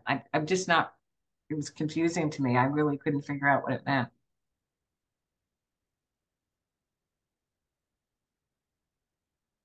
Maybe that has reference to the lot coverage limits. Doesn't that get into gross floor area somehow? Well, it doesn't, Tangentially help impact the definition? it doesn't impact upon the calculation of RGFA, except Well, the if we have size. a lot, lot coverage limit of 20% for the structure, Right. that kind of dictates, where your starting point is for your gross floor area calculation. Like maybe Well, that's no, because that's related to whatever the calculation of the gross floor area is to the size of the lot. So that wouldn't all right. change. So here's the short legal answer. Nobody knows what it means. It got in there a long time ago. I forget how it got in there. I forget where we got the original draft of the bylaw. I know it was the consultant who did our master plan who suggested it. Maybe she came up with a model bylaw somewhere. I just don't know what it's intended to do. And so I don't know how, like, I wouldn't know how to enforce it or how to interpret it. Yeah, I mean, it's never come up in discussion. Again, if we're going to substantially reform this, I would just leave it for now, not to draw attention to anything. Right. As long as no one asks me what it means, because I No, really. that's all right. That's all right. And by the way, I think I want to say that the inspiration for this in the mid-2000s was, I think, that Weston did something Well, first. I wrote Weston's actually. I wrote Weston's bylaw that Yeah, requires. this was back 2004, 2005. I think Weston was the first community that came up with something like this. Yes, this is before I went on the bench, and the planning board was adamant that they wanted site plan review over all big houses. And so that's where we came up with the special permit requirement, but it was very tailored. It was difficult because it's a single family house. You can't really always require a special permit. Well, that's why we're going to Yeah. discuss whether my idea is even legal. I think that's what we ran into back then, is wanting to do it as a special permit process. We certainly couldn't do it at the 3,500 square foot limit because the as of right was allowing something bigger to begin with. So Right. Well, they differentiated a by right single family dwelling being of a certain size. yeah, and I think that's Anything larger than that was considered a different use. that is the direction of my thinking on that subject. But, Okay, so here's the biggest thing here is I don't know what change size is, provided the changed size does not exceed 10%. And there's nothing in here that talks about a change of size.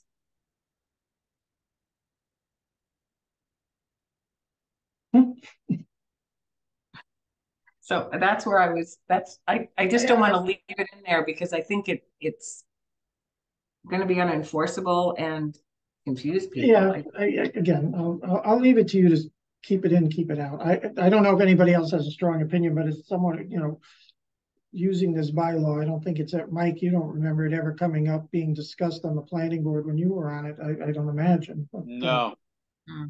If it's, well, maybe it's that last phrase about the change in size and maybe, indicate that this is not intended to implicate any other, or interfere with any other. Yeah.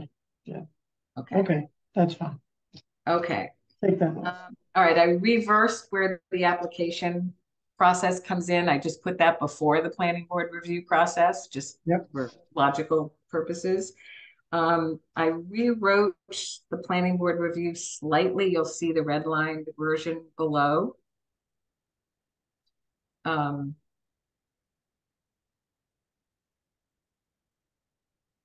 Explaining that the process is, that's fine. What the process is. And then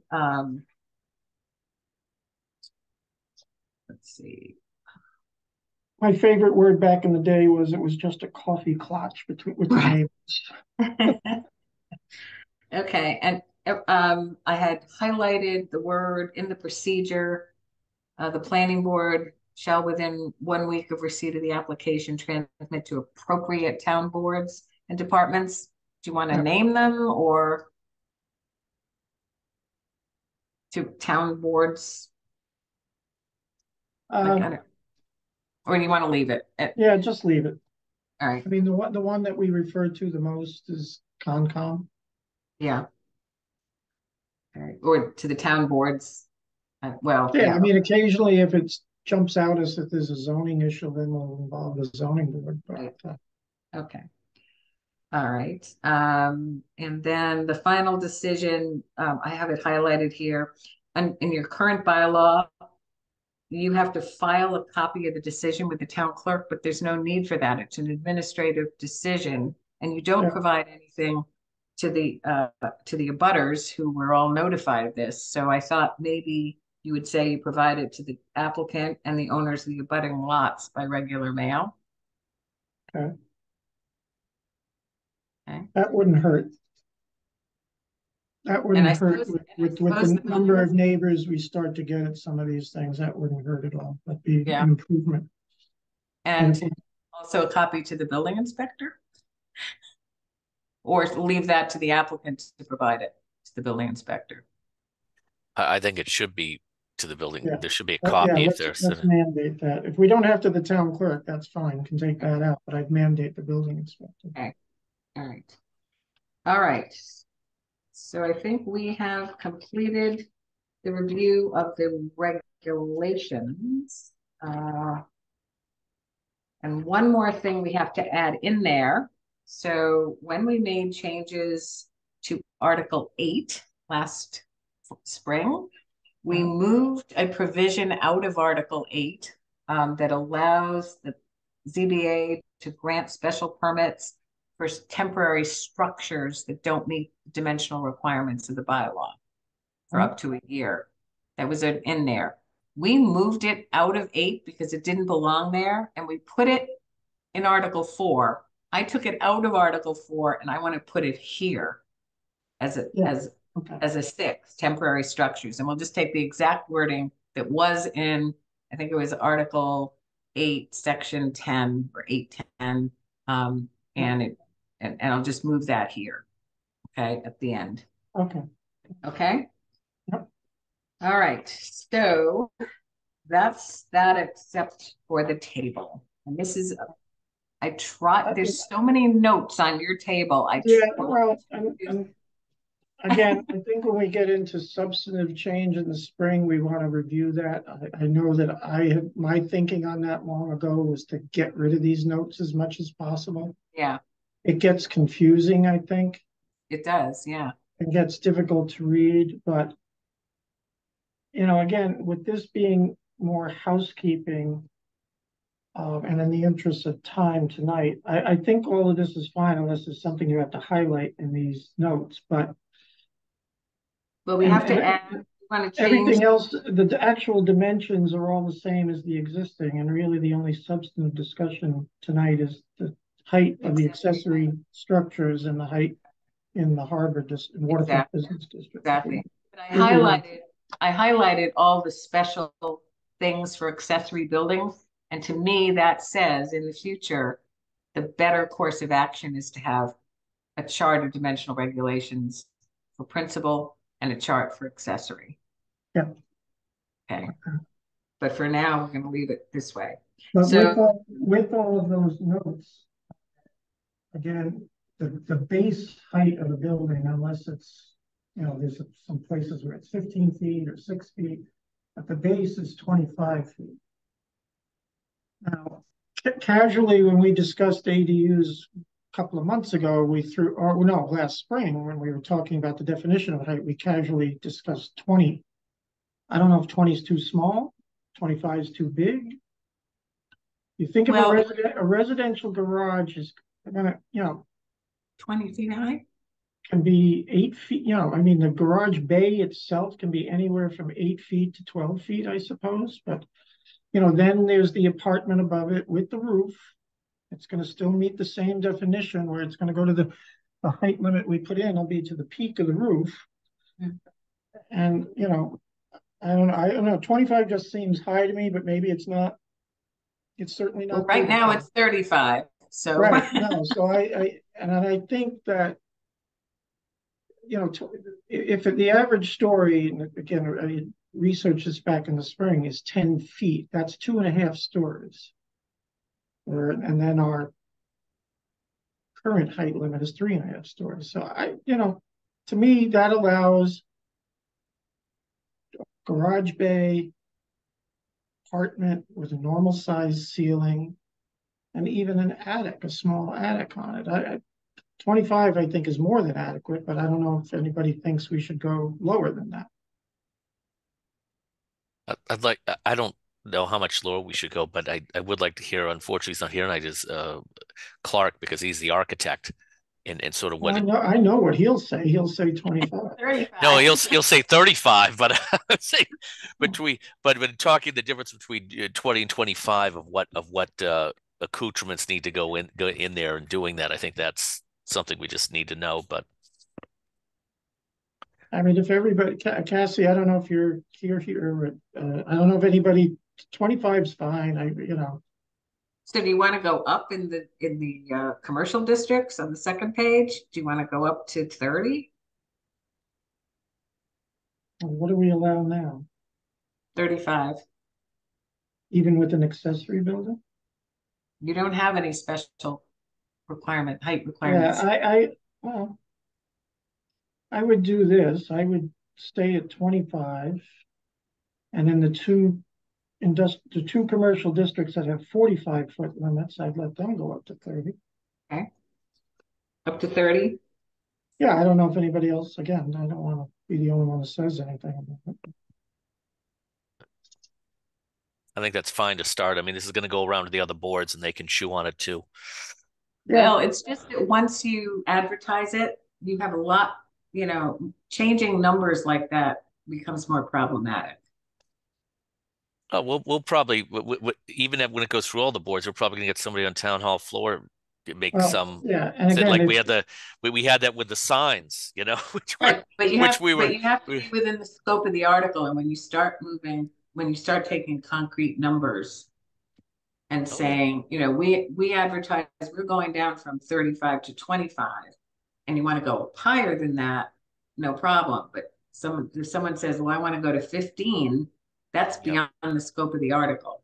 So, that's the only thing. Well, once again, my hope is that you'll have these little things in a few days, and I can distribute it to everybody. And okay. No disrespect, there's one person I want to hear from on it, and I'm sure we will hear from him on it. So I don't expect some of the other boards, with the exception of my own, to really push back on this a lot. I think members of the zoning board will, and members of the planning board will. And if we get this distributed early, maybe we can hear that feedback before we get to a point where it's difficult to change it to something else. But my recollection of the spring is that everybody seemed to be on board with the fact that we were going to have accessory structures at a limit that was something less than 35 feet. I think everybody was on board with that. And I think 25 is, when you think of the average use of garage apartment over, people can do that with a peaked roof and it'll be more than adequate. Yeah. So these are accessory buildings as opposed to structures. Any other structures other than buildings. And we like other structures. I mean, there's a place where we do telecommunication, and there's a place where we do signs. I don't know if do we have a flagpole limit? I didn't see one. I thought in the definition we might have, but it's not a major concern. I don't think that's a major concern. Well, I can maybe work in. So I worked in the setback requirement for accessory freestanding signs, but I could, instead of doing that individually, I could just also put a footnote in here that the setbacks for signs are regulated in Article 6. We need to have a solar energy facility structure height. Yeah, I guess And we're we gonna can do, put that in we can put that in the definition of solar energy facility that's allowed by right. or a note here for the accessory too. We can do it as, And you said 12 feet? Did you say 10 well, or 12? 12, I think the consensus, again, everybody jump in, correct me if I'm wrong, would be 12 feet in the residential districts, 15 feet in commercial or the overlays. Hmm. Okay. The solar overlays, Yeah. not the Well, so harbor, that's not already the in the harbor overlay. No, the overlay is already in there, so we don't have to touch that. But the Okay. harbor overlay, you want to keep it 12. Yeah, that would be yeah. Okay. Well, the harbor overlay is an overlay of a commercial district. So I think you would spell it out as 12 feet in the harbor overlay and residential on RABC, Mm-hmm. 15 feet in all other commercial districts. Okay. Which of course gets us to the next issue of what are we going to do with the height in the harbor. I'd like to change it as soon as possible. It's been an issue that's been discussed for 2.5 years. I don't know if anybody's gotten any feedback on the construction that's going there and how people are reacting to it. We are not seeing a tear down and rebuild of Atlantica. However, as a practical matter, the hotel project may be the last tall one we see because the velocity zone down at the other sites in the harbor are such that had Atlantica been torn down, it would have had to go way in the air to get over base flood. So in all the discussions of the working group and this group, we've never discussed a number. In my own head, I thought 28 feet rather than 35 feet over base flood. 28 feet over base flood height. Over base flood. Because right now it's 35 over base flood. Mm. And it's why the hotel is as tall as it is, the hotel site. I don't know what anybody thinks about that, or if it's, again, as a practical matter, it might not be an issue. Atlantica has been re-permitted. It's not, we do have other structures down there. The commercial buildings on the land side of the end of Elm Street are in the overlay district. Potentially they could be redeveloped and potentially, I don't know what the base flood elevation is for them. They're on the land side of the street. It might not be as high as the waterfront ones, but I think there's been a strong enough sentiment though that the protection of the viewscape down in the harbor is important to people, and I think we should.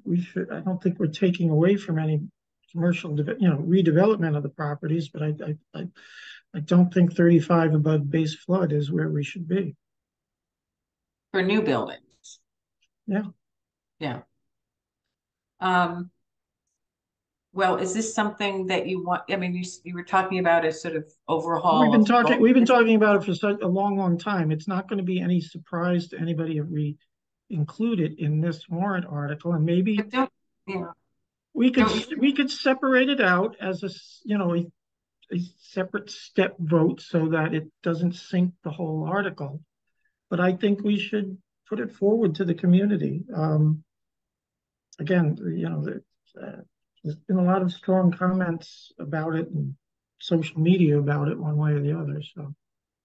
So would you do the same thing with the maximum height of the accessory building? If you went down to 28 feet, would you go down to 20 feet above, or would you just leave it at 25 for the accessory building? Well, in 28 feet, I'm just throwing out there, but again, 25 is 2.5 stories. 28 is 2 stories with a bigger attic.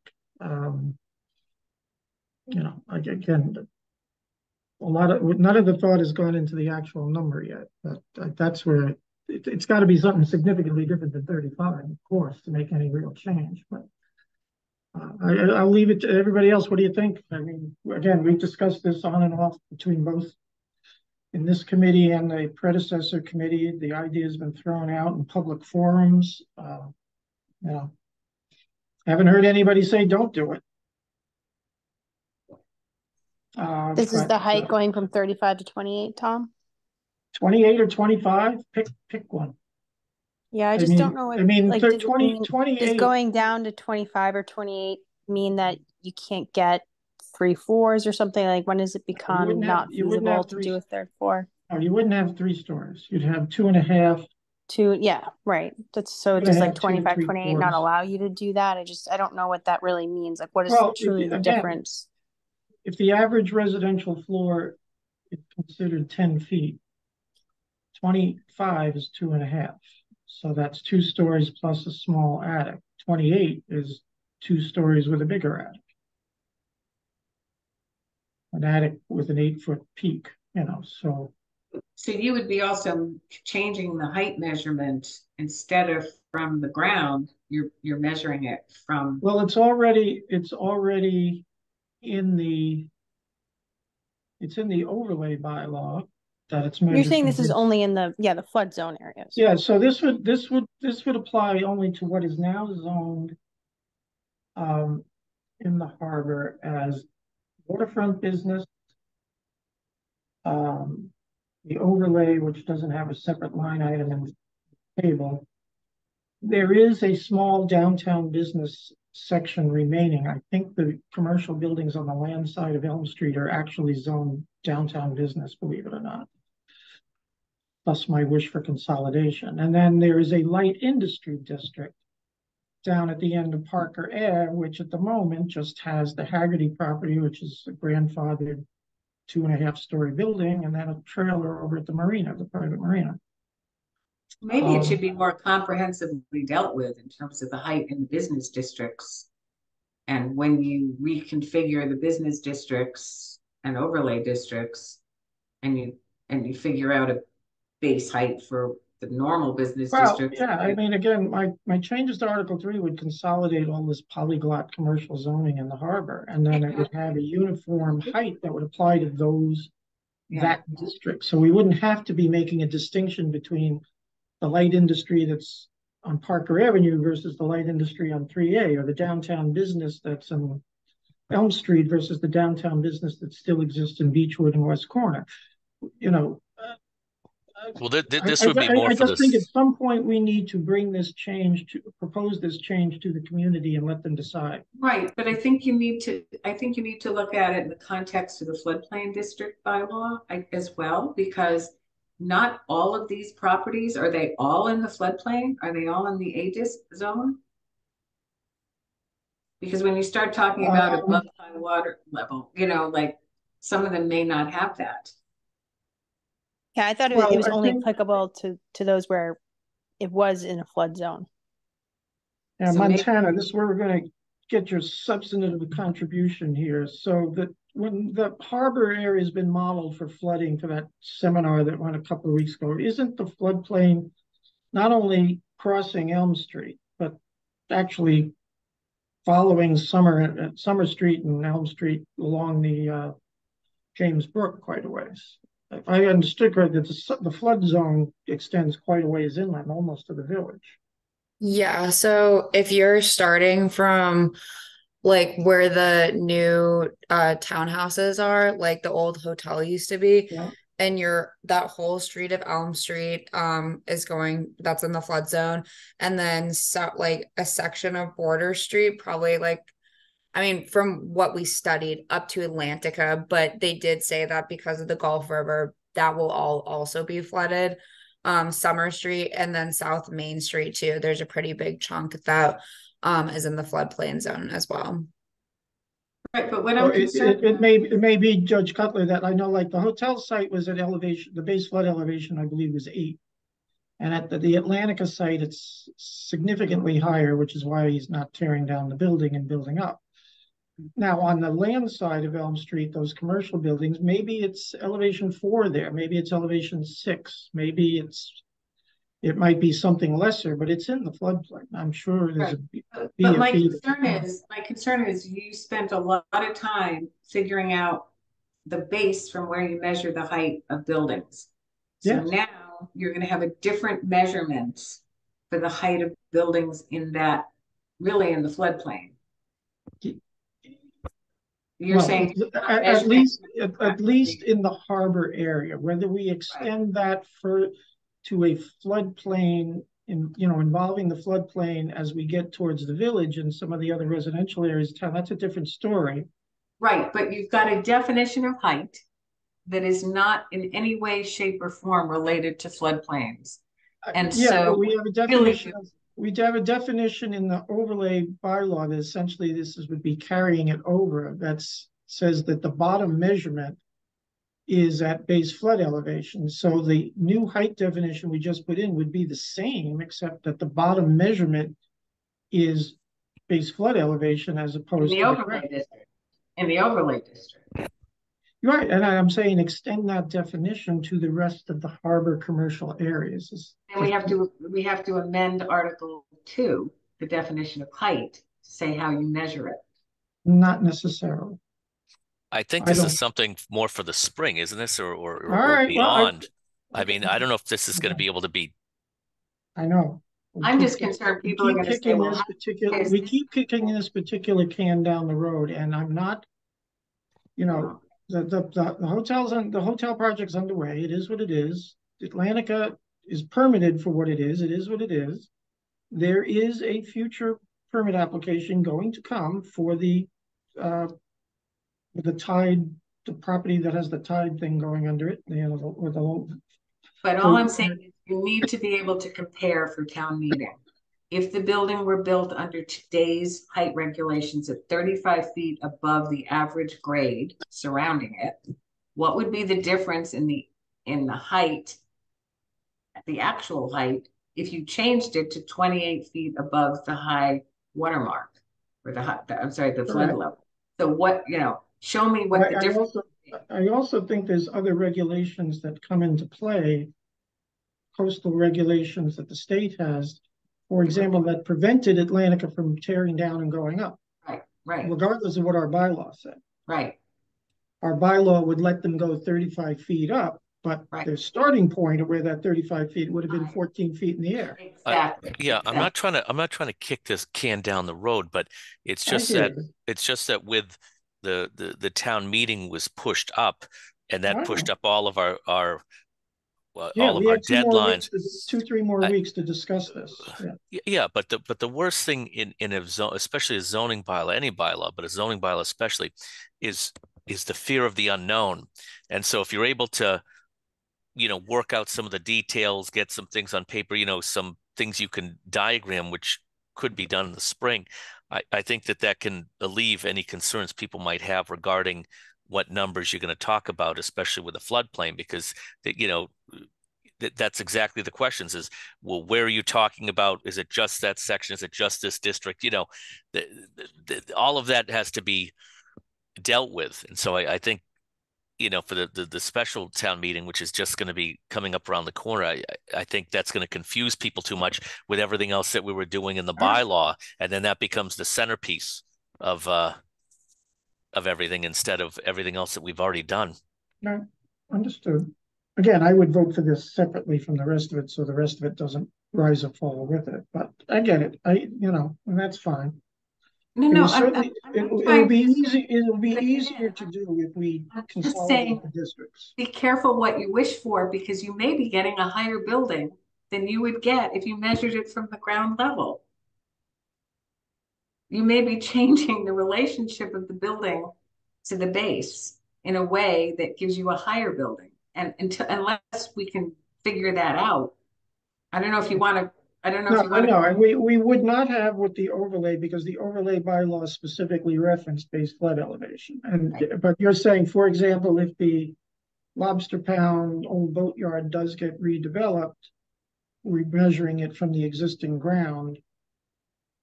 Again, I think the base flood elevation in that corner of the harbor is like Atlantica, and it's very high. But assuming if it is high, then your building is going to be 28 feet above.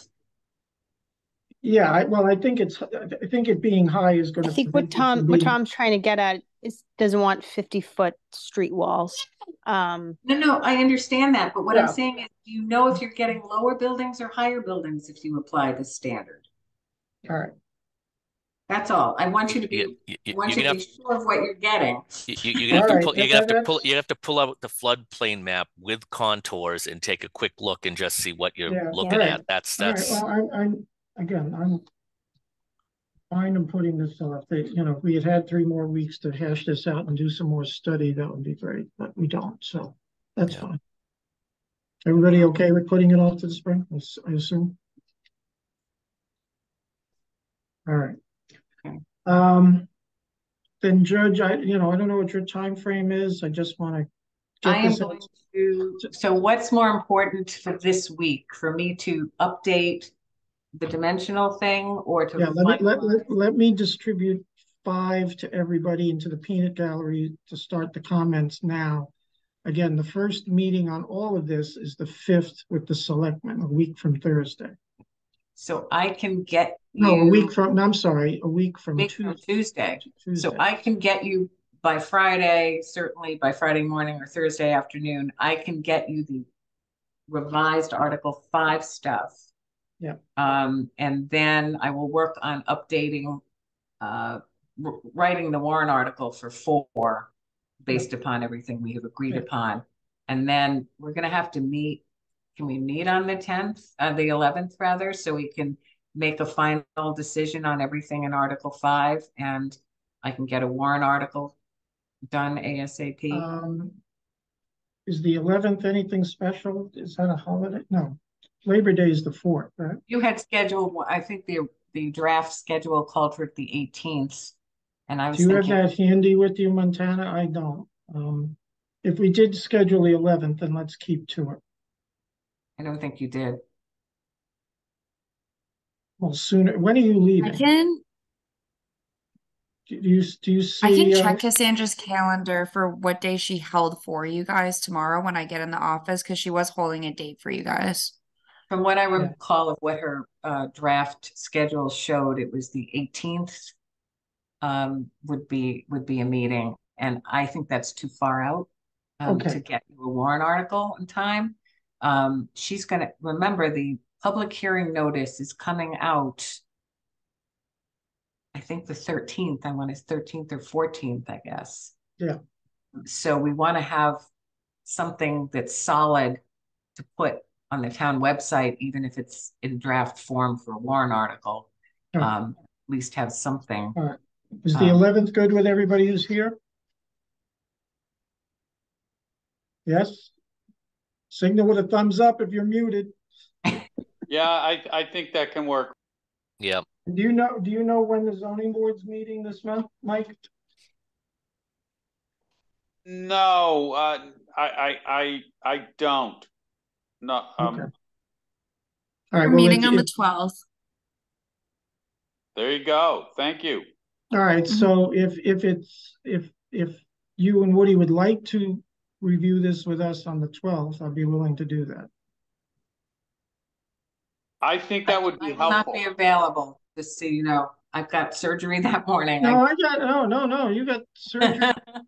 No, in the memo I wrote to the boards was like, hopefully you could be on Zoom for some of these things. Hopefully you're there for town meeting. I mean, I'll be there for the public hearing. It's just that I'm supposed to have, apparently no voice. No need to explain. No need to explain.